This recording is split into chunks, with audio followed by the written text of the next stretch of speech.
नमस्कार मित्रांनो, आज आपण एक अतिशय महत्त्वाचा आणि प्रेरणादायी विषय हाताळणार आहोत. आकर्षणाचा सिद्धांत. पैसे आणि समृद्धी कसे मिळवावे. आपण सर्वांना जीवनात पैसे आणि समृद्धीची आवश्यकता असतेच, परंतु त्यासाठी केवळ कष्ट नव्हे तर योग्य विचार आणि भावनांची देखील भूमिका महत्त्वाची असते. एस्थर आणि जेरी हिक्स यांच्या money and the law of attraction या ग्रंथात याच आकर्षणाच्या सिद्धांताच्या माध्यमातून कसे पैसे आणि समृद्धी आकर्षित करता येईल यावर सखोल माहिती दिलेली आहे. यातील काही महत्त्वाचे मुद्दे आज आपण या व्हिडिओत बघणार आहोत, जसे की पैसे आकर्षित करण्यासाठी मनाची तयारी, कमतरतेच्या भावनेतील क्रिया आनंद देऊ शकत नाही आणि स्पंदनातील समतोल कसा साधायचा. चला तर मग आजच्या या संकल्पनेत डोकावून पाहूया आणि आकर्षणाच्या सिद्धांताने आपले जीवन कसे बदलू शकते ते जाणून घेऊया. आजच्या व्हिडिओतील महत्त्वाचे मुद्दे आपले कोणते असतील तर आकर्षणाचा सिद्धांत नेमका काय आहे आणि तो पैसे व समृद्धी आकर्षित करण्यासाठी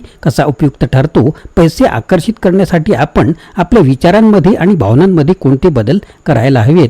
कमतरतेच्या भावनेतील क्रिया आनंद का देऊ शकत नाहीत आणि त्याऐवजी आपल्याला कोणत्या भावना जोपासाव्यात. स्पंदनातील समतोल कसा साधावा आणि तो समृद्धी मिळवण्यासाठी कसा महत्त्वाचा ठरतो. पैसा किंवा गरिबी दोन्हीही सुखाचं कारण असू शकत नाही असं का म्हणतात. त्यामागील तत्त्वज्ञान नेमकं काय आहे. आकर्षणाच्या सिद्धांताचा वापर करून आनंदी जीवन आणि आर्थिक स्थिरता साधण्यासाठी कोणती पावलं उचलावी. आपल्या दैनंदिन जीवनात आकर्षणाचा सिद्धांत प्रभावीपणे कसा वापरता येईल. मित्रांनो, नवीन असाल तर चॅनेलला सबस्क्राईब करायला विसरू नका. सुरुवात करूया महत्त्वाच्या मुद्द्यांना. पैसे आकर्षित करणे आणि समृद्धी मिळवणे. पैसा हा जीवनाचा अविभाज्य भाग बनल्यामुळे काही लोकांना पैसे आणि स्वातंत्र्य या दोन्ही गोष्टी एकसारख्याच वाटतात. तुमचं स्वातंत्र्यावर प्रेम असणं स्वाभाविकच आहे, कारण तो तुमचा मूळ स्वभाव आहे आणि तुम्ही स्वतंत्र आहात की नाही हे तुमच्या पैशाविषयीच्या भावनांवरून ठरतं. काही लोकांनी भरपूर पैसे मिळवण्यासाठी किंवा मिळवण्याची आणि स्वातंत्र्य उपभोगण्याची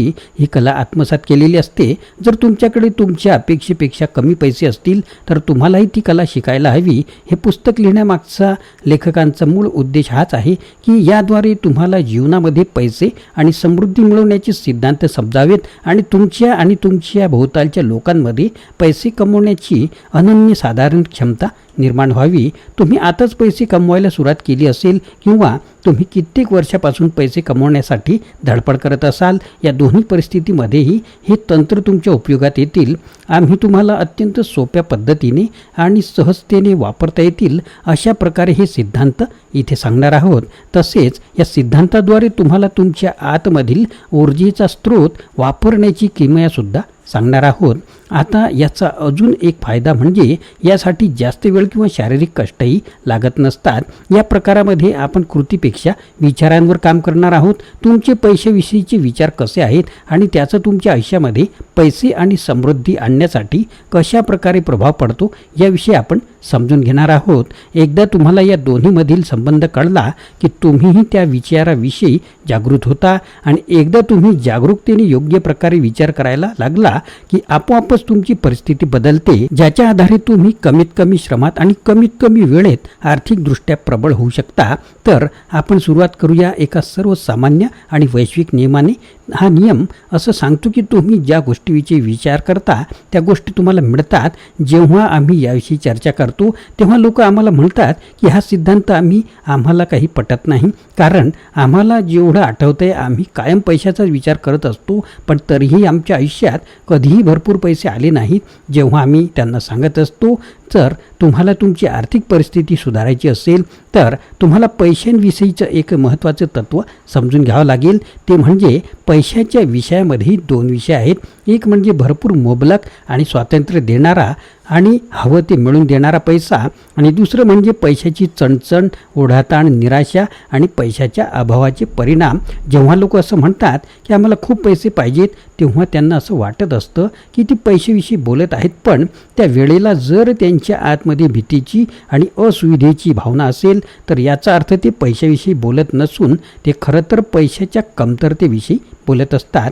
आणि यामध्ये फार मोठा फरक आहे, कारण एका भावनेमुळे पैसे येतात तर दुसऱ्या भावनेमुळे पैशाचा प्रवाह थांबतो. तुमच्या आयुष्यासाठी सर्वात महत्त्वाचं असेल हे समजणं की तुम्ही पैशाविषयी कसा विचार करता आणि त्यावेळी तुमच्या भावना कशा असतात. तुम्ही जर असं म्हणत असाल की अरे वा किती छान वस्तू आहे, पण मला परवडणार नाही, तर अशा वेळेला तुम्ही समृद्धीला आमंत्रण देऊ शकत नाही. जेव्हा तुमच्या आतमध्ये न परवडण्याची भावना येते तेव्हा तुम्ही खरं तर कमतरतेच्या भावनेमध्ये जाता आणि त्या ठिकाणी तुम्ही येणाऱ्या समृद्धीसाठी बाधा बनता. तुमचे विचार समृद्धीच्या भावनांना थोपवतात. कित्येक लोक अशा प्रकारचे नकारात्मक विचार पुन्हा पुन्हा करत असतात. ते अशा विचारांची उजळणीच करत असतात. त्यांच्यासमोर जी परिस्थिती आहे किंवा समोर जे काही सत्य आहे त्या पलीकडे त्यांना काही दिसू शकत नाही. याचा परिणाम असा होतो की त्यांना जे दिसतं त्याचा ते विचार करतात आणि जो विचार करतात ते आकर्षित करतात. तेव्हा ती लोक या दुष्ट चक्रात अडकतात. जे दिसत आहे तेच बोलत राहिलो तर त्यामध्ये परिवर्तन आणि प्रगती कधीच होणार नाही. जर परिस्थिती बदलायची असेल तर त्यामागची भावना बदलता आली पाहिजे आणि जे हवं आहे त्याविषयी भावना निर्माण करता आली पाहिजे. कमतरतेच्या भावनेतील क्रिया कधीही आनंद देऊ शकत नाही. इथे आपण दोन व्यक्तींचे संवाद पाहूया. जेरी म्हणते, अब्राहम, मला तुम्हाला काहीतरी विचारायचे. काही वर्षापूर्वी आमच्याकडे एक हॉटेल होतं. त्यावेळी युनायटेड स्टेटमधील एक हॉटेल व्यावसायिक मला भेटायला आले. ते या व्यवसायामध्ये कित्येक वर्षापासून होते आणि ते आता कोट्याधीश झालेले होते. त्यांनी रिओ ग्रँड नदीच्या काठाशी अजून एक लहानसं हॉटेल विकत घेतलं आणि त्यांना असं वाटत होतं की त्यांना माझ्याकडून व्यवसायाला उपयुक्त माहिती मिळेल. ती माहिती मिळवण्यासाठी ते मला भेटायला आले. तेव्हा आम्ही भेटतो आणि माझ्या लहानशा कॉफी शॉपमध्ये फेरफटका मारत होतो. जेव्हा मी फारच अस्वस्थ होतो आणि माझं गप्पांमध्ये लक्षच नव्हतं. मला हा प्रश्न फारच सतावत होता की सगळं मुबलक असतानाही हा कोट्याधीश माणूस अजून पैशाच्या मागे का लागला आहे. अजूनही त्याला नवीन गोष्टी शिकण्याची आणि जास्त पैसे कमवण्याची गरज का भासत असेल. त्याने इतक्या हॉटेल्सपैकी कुठलंही एखादं छोटंसं हॉटेल जरी विकलं तरी तो आयुष्यभर एखाद्या चांगल्या ठिकाणी जाऊन त्याचं संपूर्ण आयुष्य घालू शकतो. त्याला पैशाची अजिबात कमतरता भासणार नाही. काही वर्षापूर्वी जेव्हा आम्ही पुन्हा भेटलो तेव्हा त्यांनी मला त्यांच्या व्यवसायातील कित्येक समस्या सांगितल्या. इतक्या मोठ्या व्यक्तीलाही व्यवसायामध्ये समस्या असू शकतात हे ऐकून मला आश्चर्य वाटलं. या प्रसंगामध्ये मला तुमच्याकडून मिळालेली शिकवण फार मोलाची वाटते. ती म्हणजे पैसे किंवा सुखसुविधा ही यशाचं मोजमाप नाही. तुमच्याकडे किती प्रकारच्या गोष्टी आहेत यापेक्षा योग्य प्रकारच्या गोष्टी असणं हे यशाचं मोजमाप आहे. स्पंदनातील समतोल, तुमच्याकडे जे काही आहे ते आणि जे काही तुम्ही करता या सगळ्या गोष्टी तुमची स्व अस्तित्वाची जाणीव वाढवण्याचे काम करत असतात. याचाच अर्थ तुमचं वाटणं, टू फील, हे तुमच्या आंतरिक अस्तित्वाबरोबर केलेली जुळवणूक असते. वेगळ्या शब्दात सांगायचं झालं तर तुम्हाला कसं वाटतं, हाऊ यू फील, यातच सगळं काही आलं. कारण ते वाटणं हे तुमच्या असण्यातून, स्व अस्तित्वातून येत असतं. दोन प्रकारे लोक आपल्या खऱ्या स्वत्वाची जुळवणूक घेण्याचा प्रयत्न करत असतात. जर तुम्ही आधी त्या अंतरंगाशी जुळून मग गोष्टी जमवायला लागला तर तुम्ही जमवलेली प्रत्येक गोष्ट तुम्हाला तुमच्या स्वत्वाच्या जवळ घेऊन जाते. याउलट जेव्हा तुम्ही असा विचार करता की मी त्या अंतरंगाशी जुळू शकत नाही कारण माझ्याकडे ती गोष्ट कमी आहे त्यामुळे मला ती मिळवली पाहिजे, अशा वेळेला तुम्ही केलेली प्रत्येक धडपड आणि धावपळ तुम्हाला तुमच्या अस्तित्वापासून अजूनच दूर घेऊन जाते. आम्ही तुम्हाला भौतिक जगात मिळवायच्या गोष्टीपासून वंचित करत नाही तर त्या मिळू नका असंही म्हणत नाही. कारण त्या गोष्टी कमवणं ते तुमच्यासाठी अत्यंत आवश्यक आणि आनंदाचं कारण बनणार आहे. पण जर याच गोष्टी मिळवण्याचा पाया असंतुलित असेल तर तुम्ही जेवढं वर जाल तुम्हाला तेवढंच जास्त असंतुष्ट वाटायला लागेल. पण जर तुम्ही सुरुवातीलाच हे ठरवलं की तुम्हाला काय हवं आहे किंवा कशा प्रकारच्या भावना निर्माण करायच्या आहेत आणि त्यानुसार जर तुम्ही तुमची कार्यप्रणाली आणि योग्य योजना, कार्ययोजना बनवून गोष्टी जमवल्यात तर त्या तुम्हाला जास्त प्रमाणात सुख, समाधान आणि आनंद देतील. बहुतांश लोक काहीतरी पाहिजे याची सुरुवात त्यांच्यामधील कमतरतेच्या भावनेतून करतात. म्हणजे त्यांना एखादी गोष्ट का हवी आहे याचं कारण ती त्यांच्याकडे नाही हे असतं. त्यामुळे त्यांच्याकडे काय नाही या भावनेतून जेव्हा ती त्या गोष्टीला प्राप्त करतात तेव्हा त्यांना समाधान मिळत नाही. कारण ती मिळवल्यानंतर त्यांना अजून कोणती तरी गोष्ट नसल्याची जाणीव होते. ही कधीही न संपणारी प्रक्रिया असते आणि आमच्या जोडीला असतं असमाधान. हे माझ्याकडे नाही त्यामुळे मला हे पाहिजे आहे अशा भावनेने ती सुरुवात करतात आणि त्यांना वाटत असतं की केल्याने पोकळी भरून येईल. पण असं होत नाही कारण हे सिद्धांताच्या विरुद्ध आहे. अभावाच्या भावनेतून केलेली कोणतीही क्रिया ही असमाधान आणि असंतुष्टीकडेच घेऊन जाते, ज्यातून पुन्हा कमतरतेची भावना निर्माण होते. ही जी असंतुष्टतेची भावना असते ती कधीही भरून न येणारी पोकळी असते. ही पोकळी त्यांच्या विचारांची पद्धत आणि स्पंदनांमधील फरक यामुळे दिवसेंदिवस वाढत जाते. ही पोकळी भरून काढण्यासाठी आपल्याला नक्की काय हवं आहे हे जाणून मूळ स्वभावाशी एकरूप होणं आणि परिवर्तनाचा सिद्धांत वापरून सकारात्मक गोष्टीकडे लक्ष देण्याची केंद्रित करण्याची गरज असते. असं केल्यामुळे तुम्हाला एक आश्चर्यकारक धक्का बसेल. तुम्हाला हवा असलेल्या गोष्टी तुमच्या आयुष्यात मुबलक प्रमाणात यायला लागतील. त्या गोष्टी पोकळी भरायला कधीच येत नाहीत, तर पोकळी नाहीशी झाल्यामुळे त्यांचा प्रवास सुरू होईल. आम्ही तुम्हाला मागणी करू नका, कार्य करू नका किंवा काही मिळू नका असं कधीच म्हणणार नाही, पण एवढं नक्की सांगू शकतो की जे काही कराल ते तुमच्यामधील चांगल्या भावनेच्या आधारावर करा. पैसा किंवा गरिबी दोन्हीही सुखाचं कारण असू शकत नाही. इथे यांची चर्चा पाहूया.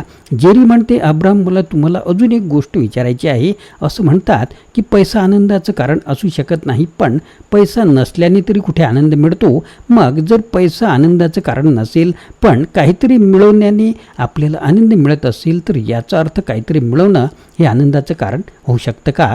आणि जर असं असेल तर काहीतरी मिळवण्याच्या या वेळखाऊ आणि कष्टदायक यात्रेमध्ये एखादी व्यक्ती कायम तिच्या आनंदाचा स्तर कसा टिकू शकते? कारण काहीतरी मिळवणं ही फारच कष्टदायक यात्रा असते. हे म्हणजे एखाद्या डोंगरावर चढून जाण्यासारखं आहे. आपण डोंगरावर चढायला सुरुवात करतो. अथक परिश्रमाने आपण एखाद्या पठार सदृश्य भागापर्यंत पोचतो आणि आपल्याला वाटतं आपण पोचलो, पण त्याचवेळी डोंगराचा पुढचा भाग आणि अजूनच कठीण चढ दिसतो. पुन्हा ही संघर्षाची यात्रा सुरू होते. हे म्हणजे जिंकलो असं वाटता वाटता पुन्हा नवीन संघर्ष आणि आव्हान. हे चक्र आयुष्यात कायम सुरू राहतं. इथे अब्राम उत्तर देतो, तुमचं म्हणणं एकदम बरोबर आहे. पैसा आनंदाचं कारण नाही आणि गरिबीही नाही, पण एवढं नक्की की आनंद मिळवण्याच्या उद्देशाने किंवा अपेक्षेने जेव्हा तुम्ही एखादी गोष्ट करता तेव्हा खरं तर तुम्ही आनंदापासून अजूनच दूर जात असता. यापेक्षा तुमच्या विचारांना प्रशिक्षण देऊन तुम्हाला आनंद देणाऱ्या गोष्टींवर लक्ष केंद्रित करायला सुरुवात करा. तुम्हाला जाणवेल की जसं तुमची आनंदाची पोकळी वाढत जाईल या सर्व भौतिक गोष्टी तुमच्याकडे आपोआप यायला लागतील. कित्येक लोक आता त्यांच्यासमोर काय घडत आहे याला महत्त्व देतात. त्यामुळे जर त्यांच्या मनासारखं घडलं तर ते आनंदी होतात, नाहीतर दुःखी. पण जर तुम्ही फक्त जे घडतंय तेवढंच बघत असाल तर परिस्थिती कधीच बदलणार नाही. तुम्ही सकारात्मकतेने कल्पनेमध्ये आणि विचारांमध्ये त्या गोष्टी बघायला पाहिजेत ज्या तुम्हाला तुमच्या आयुष्यात घडायला हव्यात. एकदा तुम्ही काय घडायचं आहे याविषयी विचार करायला लागलात तर तुम्हाला आपोआपच चांगलं वाटायला लागेल.